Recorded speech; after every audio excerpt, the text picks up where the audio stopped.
Everyone, आप सबका Narayan educational institutions में मैं अर्पिता आपकी बायोलॉजी टीचर स्वागत करती हूँ।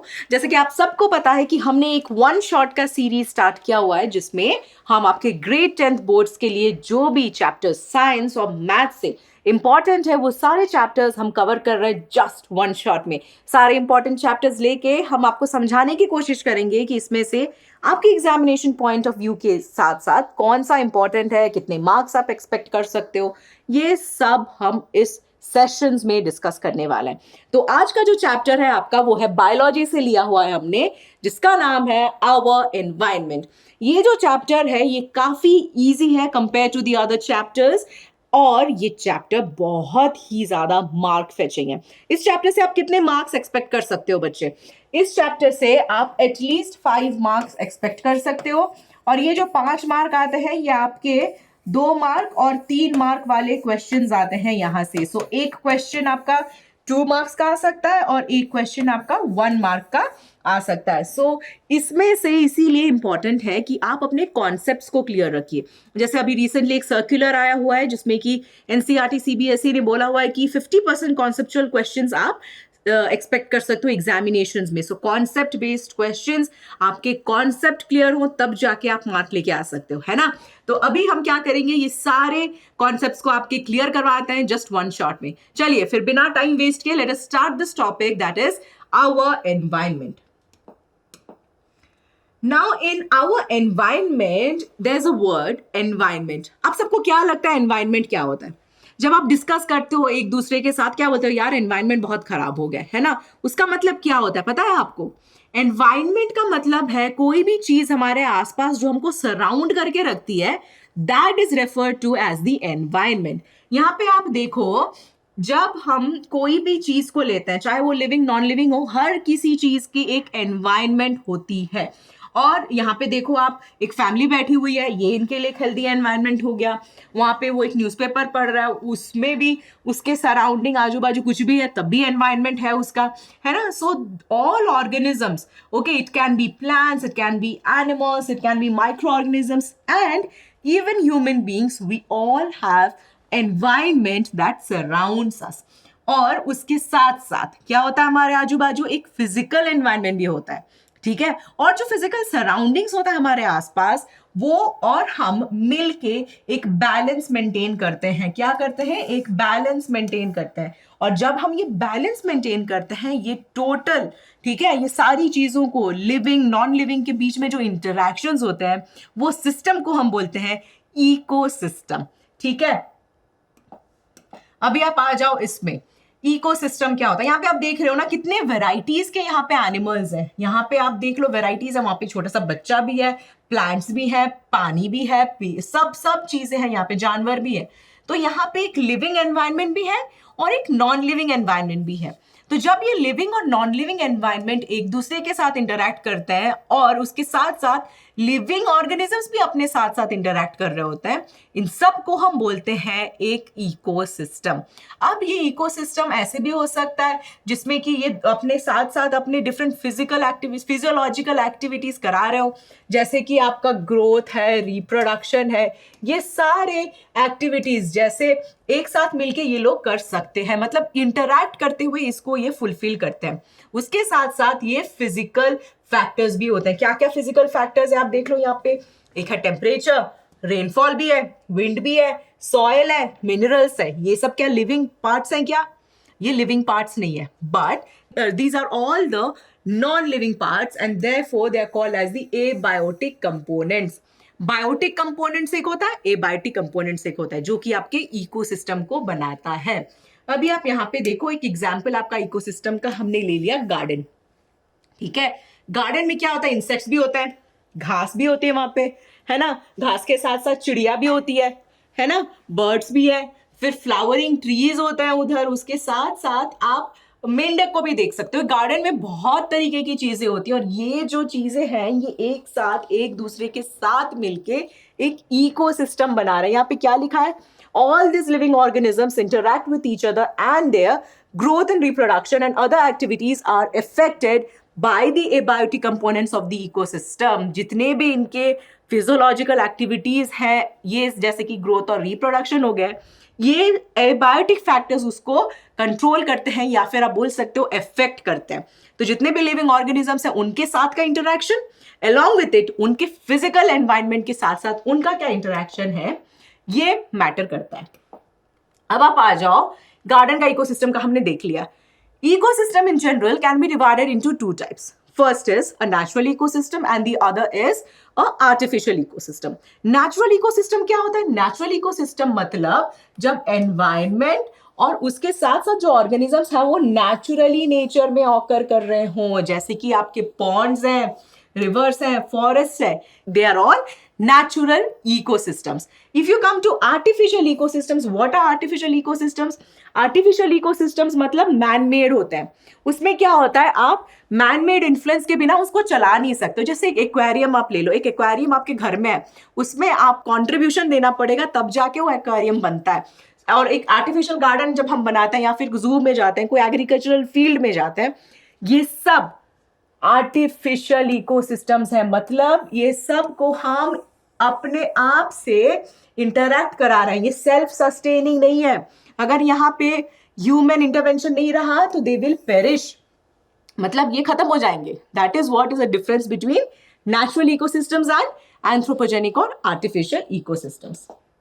अभी आप यहाँ पे देखो, ठीक है, ये कुछ एग्जाम्पल्स हैं। फॉरेस्ट है, यहाँ पे पॉन्ड्स है और लेक्स है।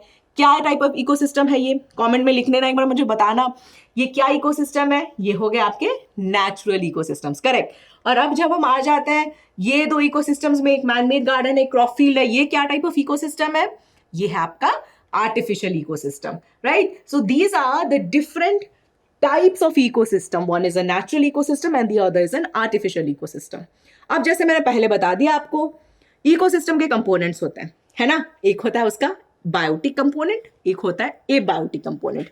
बायो का मतलब हमेशा लाइफ होता है, इसीलिए बायोटिक मतलब लिविंग कंपोनेंट्स, और जो एबायोटिक है उसका मतलब है नॉन लिविंग कंपोनेंट्स। तो कोई भी इकोसिस्टम में ये दोनों कंपोनेंट्स होते ही होते हैं। एक लिविंग होता है, उसके साथ साथ नॉन लिविंग कंपोनेंट्स होते हैं जो उसका साथ देते हैं, ठीक है। नॉन लिविंग कंपोनेंट्स में मैंने ऑलरेडी आपको बता दिया, टेम्परेचर है, रेनफॉल है, विंड है, सॉइल है, मिनरल्स है ना। ये सारे नॉन लिविंग कंपोनेंट्स हैं और जितने लिविंग ऑर्गेनिजम्स हो गए वो आपके बायोटिक कंपोनेंट्स हो गए। अब आप देखो, जो ये बायोटिक कंपोनेंट्स होते हैं ना बच्चे, ये बायोटिक कंपोनेंट्स या लिविंग कंपोनेंट्स बहुत टाइप्स के होते हैं, ठीक है। और ये जो टाइप्स ऑफ ऑर्गेनिजम्स होते हैं या लिविंग बींग्स होते हैं, इनके मेनली 3-4 प्रकार होते हैं। फर्स्ट जो है वो है प्रोड्यूसर्स। प्रोड्यूसर का मतलब क्या है? कुछ तो प्रोड्यूस कर रहा होगा वो, है ना। Producers are the autotrophs. Auto मतलब खुद, सेल्फ, ट्रॉप्स मतलब न्यूट्रिशन या food. So the organisms which can produce their own food for their own nutrition are called as producers. यहाँ पे आप ग्रास देख रहे हो और या फिर पैडी फील्ड, ये सब दिख रहा है ना। अब आप यहाँ पे देखो, एक लीफ है, ये एक ग्रीन प्लांट से आपको ये लीफ मिली है। लीफ क्या कर रही है? लाइट यूटिलाइज कर रही है, कार्बन डाइऑक्साइड वाटर ले रही है, उसके साथ वो क्या कर रही है? फूड बना रही है in the form of carbohydrates, and in that process it is also releasing oxygen. ये कर रहे हैं आपके ग्रीन प्लांट्स, ठीक है। अब जब आप देख रहे हो कि ये जो होल प्रोसेस हो रहा है, इस प्रोसेस को हम क्या बोलते हैं? फोटोसिंथेसिस बोलते हैं। And this occurs in the presence of the pigment chlorophyll. So the green plants, they take in sunlight and in the presence of chlorophyll and carbon dioxide and water, they make their own food. अब जब हम ये producers को देखते हैं, जितने भी green plants हैं, क्या ये सिर्फ प्रोड्यूसर्स हैं? नहीं, कुछ कुछ ब्लू ग्रीन एल्गी भी हैं जिनके पास की पिगमेंट्स होते हैं क्लोरोफिल वाले, तो वो लोग भी प्रोड्यूस करते हैं। They are also called as producers. तो कोई भी इकोसिस्टम में अगर इनके पास क्लोरोफिल है और वो सनलाइट को ट्रैप करके अपना खाना बना पा रहा है, तो हम उनको बोलते हैं प्रोड्यूसर्स। आया समझ में? अब देखो, कुछ कुछ ऑर्गेनिजम्स तो अपना खाना खुद बना ले रहे हैं। क्या तुम अपना खाना खुद बना सकते हो क्या? मतलब you need raw materials and then you cook it, right? But plants, they have everything, they make their own food, they're not dependent on anyone.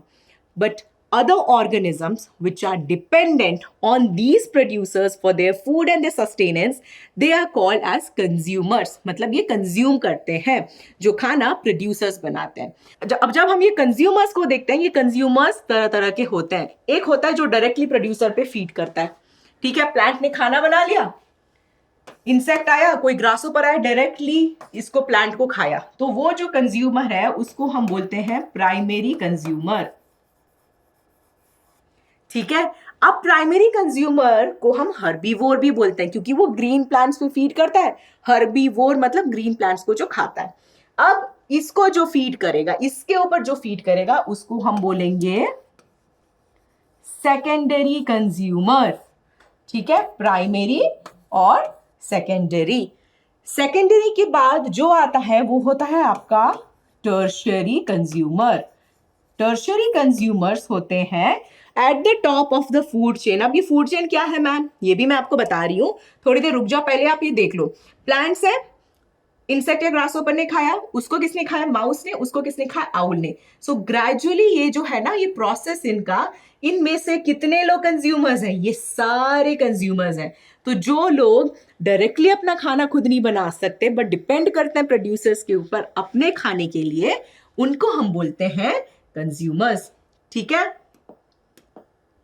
अब आप आ जाओ ये क्लासिफिकेशन ऑफ कंज्यूमर्स में। देख लिया हमने ऑलरेडी, हर्बीवोर्स मतलब the animals that feed on grass और other plants are called as herbivores. Now the next one is carnivores that feed on flesh और मीट। ठीक है, next one is omnivores. Omni मतलब डुअल, और जो dual mode of nutrition है जिनका, जो कि बोथ हर्बीवोर्स करते हैं और कार्निवोर्स के जैसे फंक्शन करते हैं, उनको हम बोलते हैं ओमनीवोर्स। ठीक है, so they can eat both animal and vegetable food. ये हो गया ओमनीवोर। अब आप आ जाओ चौथे टाइप पे। चौथा क्या है, पैरासाइट्स। पैरासाइट्स क्या होता है, पैरासाइट्स जो होते हैं they depend on a host organism for their food, so they live on और इन another organism from which it will get its food at the expense of the host. ये either वो host के body के ऊपर या फिर body के अंदर रहेंगे, वहां से उनको न्यूट्रिशन मिलेगी। तो इसके बेसिस पे हम पैरासाइट्स को बोल सकते हैं कि वो लोग अपना न्यूट्रिशन किसी और होस्ट से डिराइव कर रहे हैं। That is what parasites do. ठीक है, अब ये हो गया आपके टाइप्स ऑफ कंज्यूमर्स। अब आ जाता है आपका डीकंपोजर, जो कि और एक लेवल है और एक टाइप है आपके बायोटिक कंपोनेंट में। डीकंपोजर्स को हम रिड्यूसर्स भी बोलते हैं और सैप्रोटॉप्स भी कभी कभी इंटरचेंजेबली बोला जा सकता है। डीकंपोजर्स क्या करते हैं, ये कौन कौन है, कोई बैक्टीरिया, फंगाई या माइक्रो ऑर्गेनिजम्स हैं। इनको कहाँ से खाना मिलता है, जितना भी डेड प्रोड्यूसर है या कंज्यूमर्स है, उनसे इनको खाना मिल जाता है। ये ब्रेक डाउन करते हैं या फिर डिकम्पोज करते हैं ताकि उनको उनका भी खाना मिल जाए और बाकी सॉइल में बाकी न्यूट्रिएंट्स चले जाए। तो सॉइल में क्या होता है, सॉइल में ऑलरेडी आपके प्लांट्स भी बढ़ रहे हैं, तो जो न्यूट्रिएंट वो ब्रेक डाउन करता है फिर से वापस प्लांट वो न्यूट्रिएंट को ले लेता है। जो गैस एक्सचेंज हो रहा है प्लांट्स वापस से उसको ले लेता है। ठीक है, so this whole process goes on and this cycle continues. एक करंट साइकिल में, करंट वे में एनर्जी फ्लो होता है। अब हम देखते हैं, यहाँ पे आप देख रहे हो, यहाँ पे सन है। ठीक है, sun is a primary source of energy, solar energy है यहाँ पे सन में। sun's solar energy is converted into chemical energy in the plants, right? So the plants or the green plants, they're called as what? They're called as the producers. Now these producers are eaten up by whom? We know it, consumers. Consumers कौन कौन है, herbivore भी हो सकता है, omnivore भी हो सकता है, कार्निवोर भी हो सकता है ना। अब ये कार्निवोर्स, ओमनीवोर्स और हर्बीवोर्स को कौन खाता है, डीकंपोजर्स। क्या डीकंपोजर्स कौन कौन है, अब बैक्टीरिया और फंगाई। ठीक है, अब प्रोड्यूसर्स को भी डीकंपोजर्स खा सकता है। ठीक है, ग्रीन प्लांट्स और फोटो जो कि फोटोसिंथेसिस कर रहे हैं, या ब्लू ग्रीन एल्गी, अगेन ये जो आपके डीकंपोजर्स हैं ये इसको भी डीकंपोज करेगा। अब क्या करेंगे, डीकंपोजर्स कुछ कुछ गैसेस रिलीज करेंगे इसके थ्रू, जो कि एटमॉस्फेयर में एक्सचेंज होगा। उसके साथ साथ सॉइल में भी वो न्यूट्रिएंट्स और वाटर को रिटर्न करेंगे। उसके साथ साथ और क्या इंटरैक्शन हो रहा है, डायरेक्टली प्रोड्यूसर सॉइल से न्यूट्रिएंट्स और वाटर ले रहे हैं, ये यहाँ पे और एक कनेक्शन बन रहा है आपका, है कि नहीं। और प्रोड्यूसर्स एक्सचेंज ऑफ गैसेस भी कर रहे हैं इधर डायरेक्टली, है ना, और कंज्यूमर्स भी एक्सचेंज ऑफ गैसेस कर रहे हैं। This whole cycle where the energy flow और this exchange of all these things is happening is possible in the ecosystem where both abiotic and biotic elements will function in sync with each other. ठीक है, अब आप आ जाओ और एक चीज पे, जो है फूड चेन। अभी मैंने आपको बताया कि ठीक है, एक प्लांट है, प्लांट को ग्रासहोपर ने खाया, फिर वो ग्रासहोपर के फिर वो कोई भी इंसेक्ट हो सकता है, फिर फ्रॉग है, फिर स्नेक है, ये सारा ये चेन चलता है। तो this whole process of eating and being eaten up is called as a food chain, जहां पे एक सीरीज ऑफ ऑर्गेनिजम्स हैं जो कि एक दूसरे पे फीड कर रहे हैं at various biotic levels to form a food chain.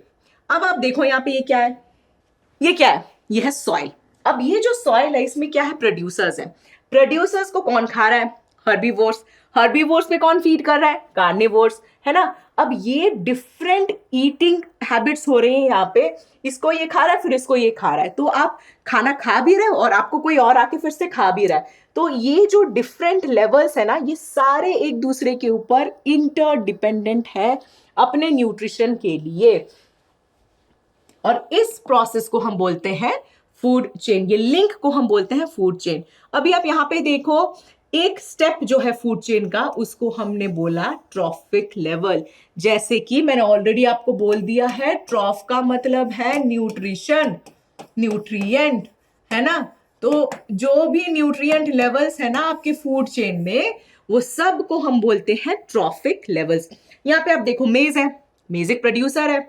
उसके बाद क्या आ रहा है, लोकस्ट आ रहा है ना। लोकस्ट के बाद लिजर्ड आ रहा है। लिजर्ड क्या है, आपका सेकेंडरी कंज्यूमर। देन आपका आ जाता है फाइनली एक स्नेक। स्नेक क्या है, टर्शरी कंज्यूमर। सो ये जो सारे एलिमेंट्स हैं एक फूड चेन में, और ये जो डिफरेंट लेवल्स पे फूड चेन आप देख रहे हो, एक एक लेवल को हम बोलते हैं ट्रॉफिक लेवल्स। ठीक है, ओके। अब जब ये फूड चेन होता है ना, तो इनिशियली एनर्जी कहां से मिलती है इनको, energy is being gotten by the sun. ठीक है, सन है प्राइमरी सोर्स। अब इसको यूटिलाइज कौन कर रहा है, इसको यूटिलाइज कर रहे हैं आपके ऑटोट्रॉफ्स। यहां पे देखो, सन से आ गई सोलर एनर्जी। सोलर एनर्जी कहां पे आई, पेड़ पे आई, पेड़ सॉइल में उग रहा है। अब ये जो सोलर एनर्जी आती है, ये सोलर एनर्जी को ये कैप्चर करता है, और ये सोलर एनर्जी को किस में कन्वर्ट कर रहे हैं, केमिकल एनर्जी में कन्वर्ट कर रहे हैं, है ना। तो ये जो केमिकल एनर्जी आ रही है यहाँ पे, ये केमिकल एनर्जी को ये जो कन्वर्ट करने का प्रोसेस है, इसको हम क्या बोल रहे हैं, फोटोसिंथेसिस बोल रहे हैं। क्लोरोफिल भी यूटिलाइज हो रहा है, अपना खाना खुद बना रहे हैं। धीरे धीरे करके ये ऑटोट्रॉफ क्या करता है, अपना खाना ऐसे ट्रांसफर होते जाता है, किसके साथ, हेट्रोट्रॉफ्स के पास। ठीक है, जो कि आपके कंज्यूमर्स होते हैं, और फाइनली पहुंच जाता है किसके पास, डिकम्पोजर्स के पास। तो यहाँ पे आप देखो, ये जो आ रही है ना सोलर एनर्जी, ये सिर्फ 1% कैप्चर हो पाती है, और ये फिर केमिकल एनर्जी में चेंज हो गई। अब इसको किसने खाया, ग्रासहोपर ने खाया। ग्रासहोपर हो गया आपका प्राइमरी कंज्यूमर। फिर क्या है, यहाँ पे हीट एनर्जी लॉस्ट हो गई। नेक्स्ट कौन सा लेवल है, देखो यहाँ पे फ्रॉग आ गया। फ्रॉग ने किसके ऊपर फीड किया, ग्रासहोपर के ऊपर फीड किया। ये हो गया आपका सेकेंडरी कंज्यूमर। उसके बाद यहाँ पे भी हीट एनर्जी लूज हुई है। नेक्स्ट लेवल पे स्नेक है। स्नेक में एक टर्शियरी कंज्यूमर है, it has also lost the heat, right. Next, what level is there? The final level, that is a hawk, right? Here also the heat energy is lost. So this whole process, right, of being eating and being eaten up is going in one single direction. Therefore, what is it called? It is called as a unidirectional process. Food chains are always unidirectional. अब यहाँ पे top level जो consumer है, उसको किसने फिर decompose किया, आपके डिकम्पोजर्स ने। उस प्रोसेस में भी हीट एनर्जी रिलीज हो गई, है ना। हीट एनर्जी लॉस्ट होके फिर से वापस सॉइल में आई, and again that is being used up by the plants.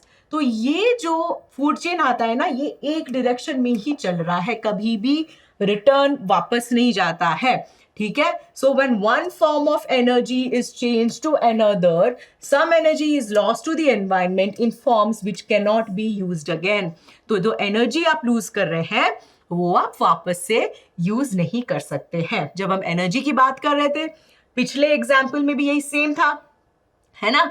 वहां पे भी हमने डिस्कस किया कि प्रोड्यूसर है, फिर ग्रासहोपर है, फिर फ्रॉग है, फिर टर्शियरी कंज्यूमर है, फाइनल कंज्यूमर और फिर डिकम्पोजर है। देखो कैसे एक डायरेक्शन में ही एनर्जी फ्लो हो रही है, और जो एनर्जी लॉस्ट हो रहा है वो फिर वापस आप यूज कर नहीं पाओगे। डिफरेंट लेवल्स पे एनर्जी लूज हो गई है। अब ये जो 1% हमने कैप्चर किया था टोटल सोलर एनर्जी का, उसको हमने केमिकल एनर्जी में यूज कर लेना है। अब ये प्लांट्स जब केमिकल एनर्जी को यूज कर लिए, उसको कन्वर्ट करा लिए फूड में, उसके बाद भी और एनर्जी लॉस्ट होता है हीट के फॉर्म में। कैसे कैसे प्रोसेस में, डाइजेशन के प्रोसेस में, और भी कोई काम हो रहा है उसके तरफ, जैसे ग्रोथ और रिप्रोडक्शन में. सो डिफरेंट फिजियोलॉजिकल एक्टिविटीज के कारण ये आपका एनर्जी जो लॉस्ट हो रहा है वो यूज अप हो रहा है बाय दिस डिफरेंट ऑर्गेनिजम्स. अब आप देखो कि सिर्फ 10% of the amount of organic matter is presented and each step it reaches the next level of the consumers. इसका मतलब क्या है? अब यहां पे आप एग्जाम्पल देख लो. पहले आ जाओ, यहां पे क्या है? ग्रीन प्लांट्स है, ये नीचे, उसके बाद रैबिट आ गया आपका, फिर आपका फॉक्स आ गया, फॉक्स के बाद आपके टाइगर्स आ गए. एज्यूम करो कि यहां पे प्रोड्यूसर के लेवल पे 1000 यूनिट एनर्जी है. ठीक है, ये कम होते होते 10% उसको निकाल के फिर 100 यूनिट हो गया, फिर और 10% ऊपर गया, वो 10 यूनिट्स हो गए. अब ये 10 यूनिट्स के फिर 10% जाके वो 1 यूनिट हो गया. तो 10 10 10 ऐसे ऐसे रिड्यूस होते होते 10% कम होते होते ये 1000 यूनिट से 1 यूनिट्स हो गया. जब वो प्रोड्यूसर लेवल से जाके टॉप कार्निवोर लेवल तक पहुंचता है, तब आपके एनर्जी में, फ्लो में 10% at each trophic level it is being lost.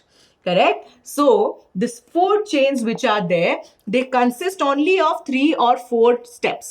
क्यों 3 और 4 लेवल्स पे होता है? क्योंकि जब अल्टीमेट लेवल पे वो पहुंचता है, जब वो फाइनल लेवल पे पहुंचता है, चौथे या पांचवें लेवल तक भी अगर चला गया वो, तब भी बहुत कम अमाउंट ऑफ एनर्जी बची हुई होती है for that organism to utilise it. और ये जो प्रोसेस है इसको एक लॉ के फॉर्म में फ्रेम किया गया है, जिसको हम बोलते हैं 10% law. 10% law was first of all proposed by the scientist Lindemann in the year 1942. He said that the transfer of energy from one trophic level to another is accompanied by loss of energy at each trophic level or step.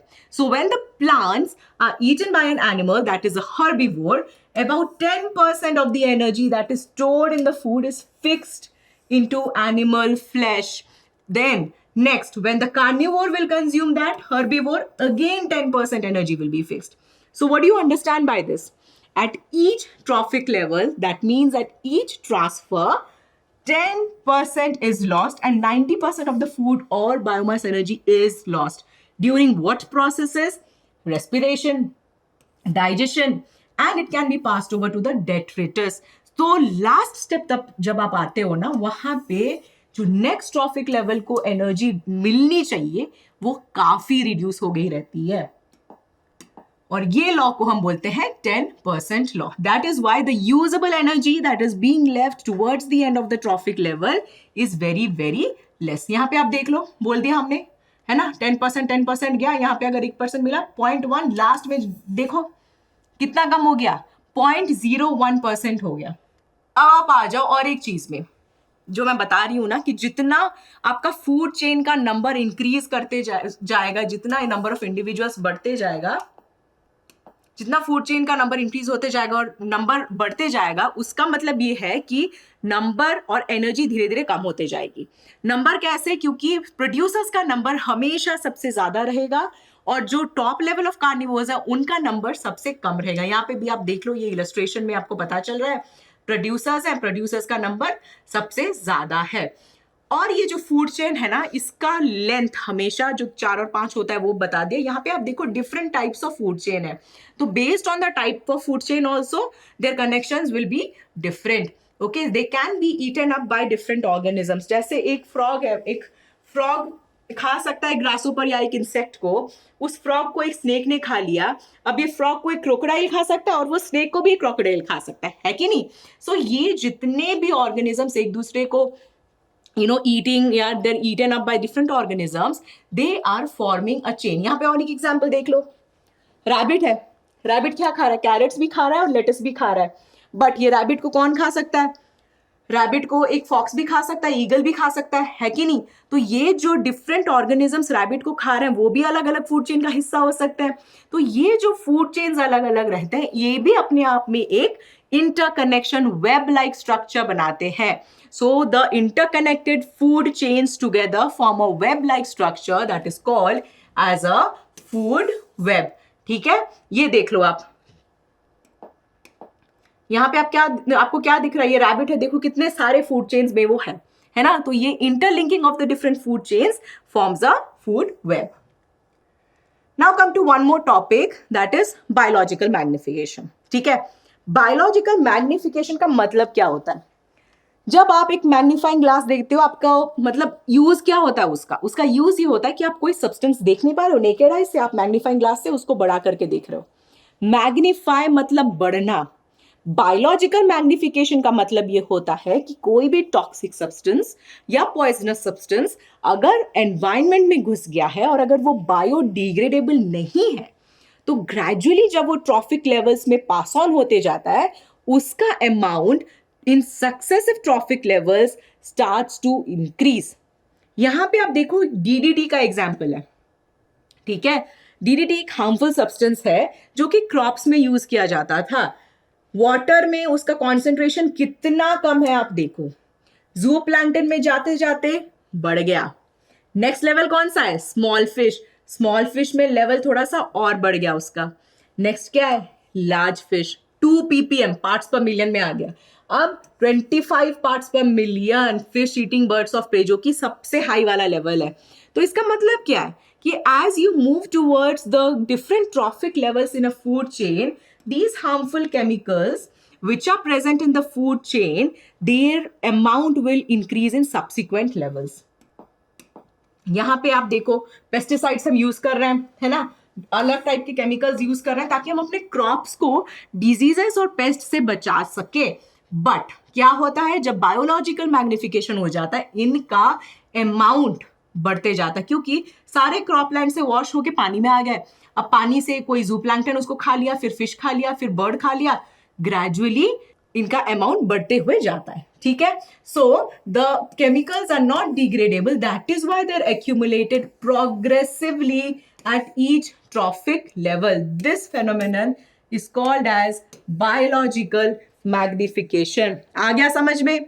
Biological magnification से काफी questions आते हैं. Please make sure कि आप अपने concepts को clear रखो.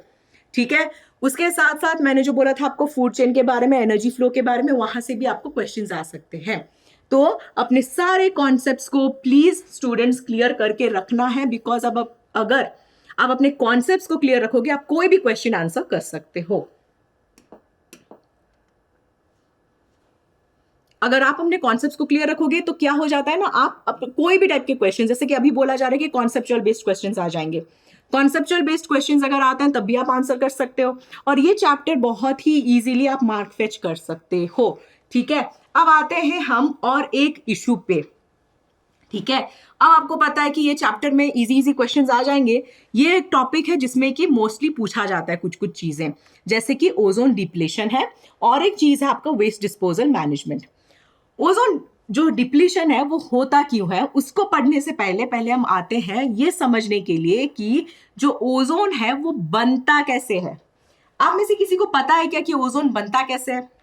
जो ओजोन फॉर्मेशन है उसके लिए आपको 3 एटम्स ऑफ ऑक्सीजन चाहिए होते हैं. यहां पे आप देखो, ठीक है, यहां पे आपने देख लिया 3 atoms of oxygen, they will form ozone. अब ये जो ओजोन लेयर है ये हमारे एटमॉस्फेयर के स्ट्रेटोस्फेयर लेयर में होता है. तो ऑक्सीजन जबकि हमारे बॉडी के लिए बहुत अच्छा है, on the other hand ozone is very harmful. Therefore it is not good for us, right? But it is very good for the atmosphere, mainly the stratosphere. तो स्ट्रेटोस्फियर में एक कवरिंग है ओजोन की. वो क्या करती है? हमको हार्मफुल यूवी रेज से बचाती है. जो यूवी रेज है वो कैंसर कॉज कर सकते हैं, एनिमल्स प्लांट्स में बहुत सारे डिजीजेस कर सकते हैं. तो इसीलिए जो बनाया है ओजोन लेयर ने, तो ozone layer protects us from the harmful UV rays. ठीक है, अब जब ये ओजोन एब्जॉर्ब कर ले रहा है यूवी रेज को, यूवी रेज और तक पहुंच नहीं पा रही. बट अभी आजकल क्या हो रहा है ना, बहुत सारे कंडीशंस के चलते, बहुत सारे पोल्यूटेंट्स के चलते ओजोन लेयर का डिप्लीशन हो रहा है. पहले अंटार्कटिका में दिखा ओजोन होल, फिर आर्कटिक में दिखा ओजोन होल. इसके चलते क्या हो रहा है ना, धीरे धीरे करके उसका डिप्लीशन होते जा रहा है ओजोन का. ओजोन का डिप्लीशन कैसे होता है? एक एजेंट है, ठीक है, उसको हम क्या बोलेंगे? Ozone depleting substances. जो सब्सटेंसेस आपके ओजोन लेयर को खत्म कर देते हैं उनको हम बोलते हैं ozone depleting substances. Major culprit है आपका CFC. CFC stands for chlorofluorocarbons. तो ये मेनली रेफ्रिजरेंट्स और फायर एक्सटिंग्विशर्स में मिलता है। तो वहां पे जब ये प्रेजेंट होता है ना, जब हम यूज करते हैं, that means that is destroying the ozone layer. तो अब जब यूनाइटेड नेशंस का एनवायरनमेंट प्रोग्राम हुआ था 1987 में, ये इंस्टीट्यूशन, ये ऑर्गेनाइजेशन ने ये कहा था कि एक अग्रीमेंट करते हैं, जितना भी CFC का प्रोडक्शन है उसको हमको रोकना है, फ्रीज करना है। 1986 जो उसके प्रीवियस ईयर हुआ था उस लेवल पे ही रोक के रखना है, उससे ज्यादा बढ़ने नहीं देना है। ठीक है, फिर क्या हुआ, 1987 में ओजोन होल जो है वो डिस्कवर हो गया एंटार्क्टिका में। 1990 में आर्कटिक में मिल गया। तो इसको बनाया किसने? इसको बनाया ओजोन डिप्लीटिंग सब्सटेंसेस ने। अब ये ओजोन डिप्लीटिंग सब्सटेंसेस क्या होता है? Chlorofluorocarbons, halons, methane, nitrous oxide, carbon tetrachloride and chlorine. But सबसे मेजर कौन सा है? क्लोरोफ्लोरोकार्बन्स। अब आ जाओ नेक्स्ट और फाइनल जो है, यहां से भी क्वेश्चंस आते हैं, ये है आप अपने गार्बेज को कैसे या सीवेज को कैसे मैनेज करते हो, डिस्पोज ऑफ करते हो। फर्स्ट है, जब हमारा लाइफस्टाइल है ना, लाइफस्टाइल ग्रेजुअली चेंज होते गया, then a lot of waste that was generated into the environment was beyond control and management। तो आप यहां पे देखो, जब हम इतना सारा देख रहे हैं यहाँ पे गार्बेज, इसका मतलब क्या है? हमको कुछ ना कुछ करना पड़ेगा। हम अपने लाइफस्टाइल चेंजेस कर रहे हैं और ऐसे बहुत सारे डिस्पोजेबल सब्सटेंसेस और पैकेजिंग यूज कर रहे हैं जो कि प्रॉपरली डिस्पोज ऑफ नहीं हो पा रहा है, and those are not biodegradable. Biodegradable का मतलब क्या होता है? जो substances they can be broken down by biological processes. ठीक है, वो होता है बायोडिग्रेडेबल। यहां पे आप देख लो, एनिमल वेस्ट, प्लांट वेस्ट, ये है आपके बायोडिग्रेडेबल, लीव्स और ये। बट जब आप नॉन बायोडिग्रेडेबल सब्सटेंसेस पे आते हो, वो क्या होते हैं? Non biodegradable substances can not B broken down in the manner that biodegradable substances can be broken down. तो वो ब्रेक डाउन नहीं होगा उनका। टायर्स ले लो, ग्लास ले लो, यहाँ पे स्क्रैप मटेरियल्स देख लो मेटल के, ये सब नॉन बायोडिग्रेडेबल है। और ये क्या होते हैं? केमिकली इनर्ट होते हैं। बच्चे, इससे भी क्वेश्चन आ चुका है पहले, प्लीज इसको ध्यान से सुनना, क्योंकि केमिकली इनर्ट होता है तो क्या होता है? ये एनवायरमेंट में काफी टाइम तक रहता है। ठीक है, they stay in the environment for a long period of time and they harm the ecosystem. Okay, अब हमारा रिस्पॉन्सिबिलिटी क्या है? हमको वेस्ट डिस्पोजल के करेक्ट मेथड्स फाइंड करने पड़ेंगे। What are the different methods? First method है रिसाइकलिंग। रिसाइकलिंग में क्या होता है? Solid waste like paper, plastic, इनको हम फिर से रिसाइक्लेबल फॉर्म में लाते हैं ताकि हम उसको यूज कर सके और एक बार। नेक्स्ट आ गया आपका कंपोस्टिंग। कंपोस्टिंग में क्या होता है? हम क्या करते हैं? एक डंप बनाते हैं, उसमें सारे वेस्ट को डाल देते हैं, जैसे कि फ्रूट और वेजिटेबल पील्स हो गया, लीव्स हो गए, ये सब को हम कंपोस्ट में कन्वर्ट करेंगे, उसको बरी करके ग्राउंड में एक पिट डग करके।